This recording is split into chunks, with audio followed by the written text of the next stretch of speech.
آج ہمارا معاملہ یہ ہے کہ ہم لوگ اپنے گھروں سے غافل ہیں، اپنے بچوں سے غافل ہیں۔ نبی کریم صلی اللہ علیہ وسلم دیکھیے کتنا اونچا مقام کہ اللہ کے نبی بھی اور پوری اسلامی ریاست کے سربراہ بھی اور پھر پوری دنیا کے اندر کام شروع ہو چکا، لیکن اپنے بچوں سے غافل نہیں تھے۔ روایات میں آتا ہے کہ حضرت فاطمہ رضی اللہ عنہا کے گھر پہ حالانکہ شادی ہو چکی تھی، اور حضرت فاطمہ رضی اللہ عنہا بہت عبادت گزار خواتین میں سے تھیں، صحابیات میں سے تھیں، نبی کریم صلی اللہ علیہ وسلم کی انتہائی چہیتی صحابی بیٹی ان کی، لیکن چونکہ باپ تھے، چونکہ والد تھے، لہذا حضرت فاطمہ رضی اللہ عنہا کو گھر میں جا کر شادی کے بعد بھی ان کو جا کر اٹھایا کر، اس لیے کہ ہو سکتا ہے کہ کوئی سستی ہو گئی ہو، حالانکہ وہ تو تہجد گزار تھے، راتوں راتوں کو جاگنے والے تھے، لیکن بحیثیت باپ کی اپنی ذمہ داری پوری کرتے۔ سفر سے تشریف لاتے تو حضرت فاطمہ رضی اللہ عنہا کے گھر پر پہنچتے، فوراً ان کی محبت اولاد۔ ایک مرتبہ تشریف لائے تو ان کے گھر کے اوپر کوئی پردہ پڑا ہوا تھا جس کے اوپر ہلکی سی کوئی تصویر تھی،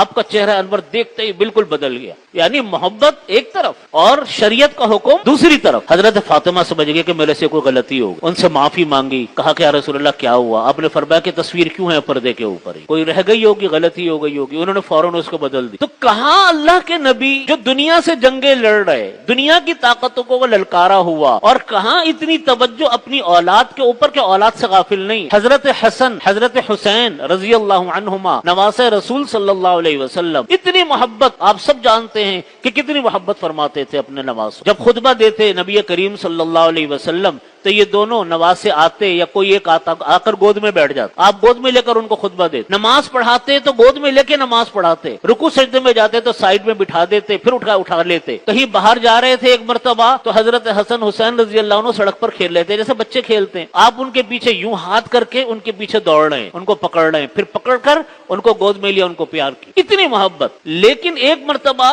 آپ صلی اللہ علیہ وسلم کے گھر میں یہ بچے آئے ہوئے تھے، آپ صلی اللہ علیہ وسلم کے پاس کھجوریں رکھی ہوئی تھی صدقے کی، زکات اور صدقے کی کھجوریں ہیں تقسیم کے لیے، تو بچے تھے نا، انہوں نے اٹھا کر کوئی کھجور منہ میں ڈال لی۔ اب ہم کہتے ہیں بھئی چھوٹا بچہ ہے چلو کھا لی، آپ صلی اللہ علیہ وسلم نے فرمایا کخ کخ، تھوکو تھوکو، ان کو منہ میں سے نکلوا کر تھکوایا۔ اب وہ بچے تھے، پھر فرمایا کہ دیکھو میں نے یہ اس لیے تھکوائیں کہ آل رسول کے اوپر صلی اللہ علیہ وسلم کے آل رسول کے اوپر اللہ نے زکات اور صدقات کو منع فرمایا۔ تربیت، یہ ہے تربیت۔ دیکھو وہ بچوں کو بھی یاد رہا کہ میرے منہ سے نکلوا کر تھکوائی تھی آقا کریم علیہ الصلوۃ والسلام نے، نانا نے میرے۔ تو کہاں اجتماعی زندگی کہاں انفرادی زندگی، دونوں کی طرف یکساں توجہ نبی کریم صلی اللہ علیہ وسلم۔ یہی معاملہ آج ہم لوگوں کا ہے جس میں ہم لوگ سستی کرتے ہیں۔ جو بات میں آگے کہنے جا رہا ہوں یہ اس کی تمہید۔ آج ہمارے ہاں ہم لوگ، تمام لوگوں کا الا ماشاءاللہ کچھ افراد ضرور مستثنا ہوں گے، ہم لوگ اس کی تو فکر کرتے ہیں اپنے گھر بار میں کہ جی ہم بچوں کو کھانا پینے کا انتظام کر دیں، ان کے کپڑے چیزوں کا اہتمام کر لیں۔ یقیناً یہ بھی ایک باپ کی ذمہ داری ہے، گھر کے بڑے کی ذمہ داری ہے، لیکن ہمارے بچے کیا نماز پابندی سے پڑھتے ہیں؟ کیا ہمارے بچے تلاوت کلام پاک پڑھنا جانتے ہیں؟ ان کو قرآن پاک صحیح طریقے سے پڑھنا آتا ہے؟ اس کی طرف آج ہماری کسی کی توجہ نہیں ہے الا ماشاء اللہ۔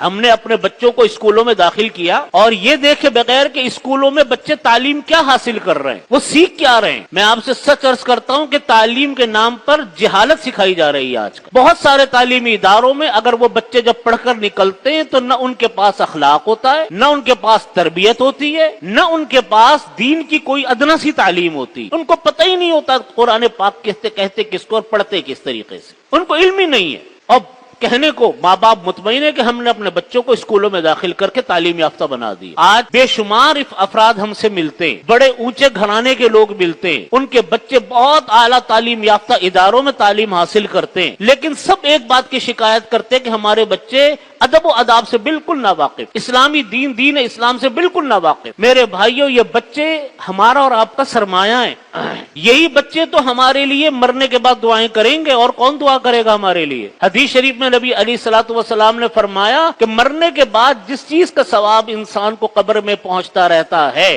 ان میں ایک چیز انسان کی اولاد ہے۔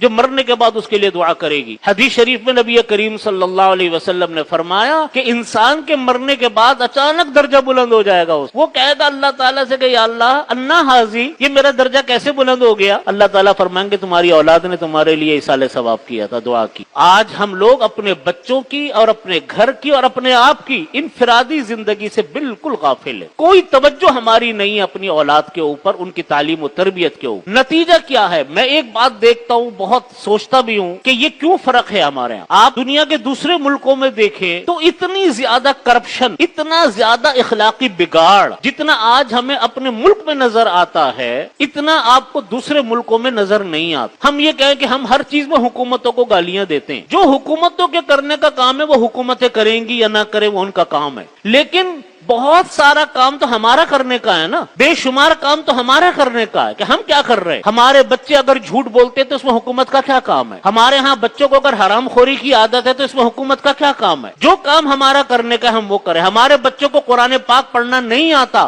تو یہ ہمارا قصور ہے۔ ہمارے بچے اخلاقی بگاڑ کا شکار ہے، یہ ہمارا قصور ہے۔ ہمارے بچوں کو اخلاق اور تہذیب نہیں آتی، یہ ہمارا قصور ہے، اس لیے کہ ہم غافل ہیں۔